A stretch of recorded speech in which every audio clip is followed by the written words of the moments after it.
வரும் சட்டமன்ற தேர்தலில் பொதுமக்கள் அச்சமின்றி வாக்களிப்பதை உறுதிப்படுத்தும் வகையில் கரூர் மாவட்டத்தில் துணை ராணுவப் படை மாவட்ட காவல்துறை சார்பாக கொடி அணிவகுப்பு பேரணி நடைபெற்றது. தமிழ்நாட்டில் விரைவில் நடைபெறவுள்ள சட்டப்பேரவை தேர்தலையொட்டி முன்னேற்பாடு பணிகளில் தேர்தல் ஆணையம் தீவிரமாக ஈடுபட்டு வருகிறது.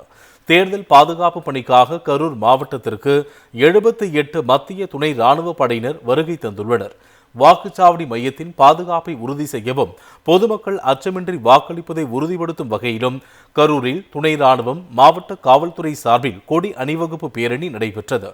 மாவட்ட காவல் கண்காணிப்பாளர் ஜோஸ் தங்கையா தொடங்கி வைத்த இப்பேரணி தேவாலய முனை தலைமை தபால் நிலையம் வழியாக கரூர் பேருந்து நிலையத்தில் நிறைவடைந்தது.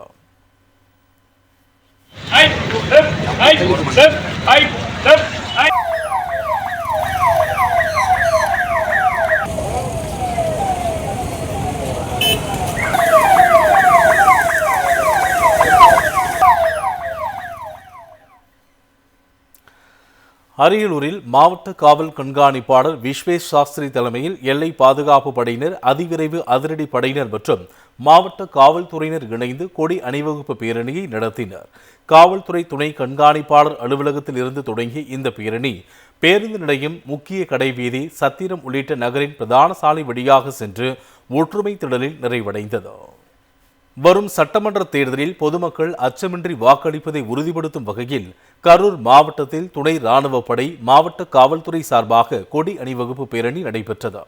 தமிழ்நாட்டில் விரைவில் நடைபெறவுள்ள சட்டப்பேரவை தேர்தலையொட்டி முன்னேற்பாடு பணிகளில் தேர்தல் ஆணையம் தீவிரமாக ஈடுபட்டு வருகிறது. தேர்தல் பாதுகாப்பு பணிக்காக கரூர் மாவட்டத்திற்கு 78 மத்திய துணை ராணுவ படையினர் வருகை தந்துள்ளனர்.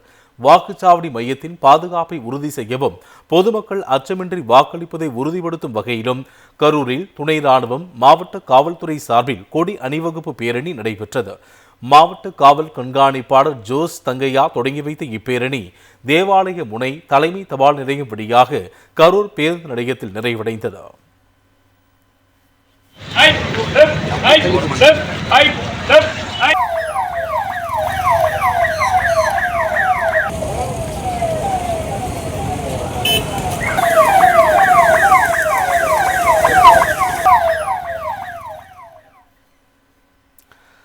அரியலூரில் மாவட்ட காவல் கண்காணிப்பாளர் விஸ்வேஷ் சாஸ்திரி தலைமையில் எல்லை பாதுகாப்பு படையினர், அதிவிரைவு அதிரடி படையினர் மற்றும் மாவட்ட காவல்துறையினர் இணைந்து கொடி அணிவகுப்பு பேரணியை நடத்தினர்.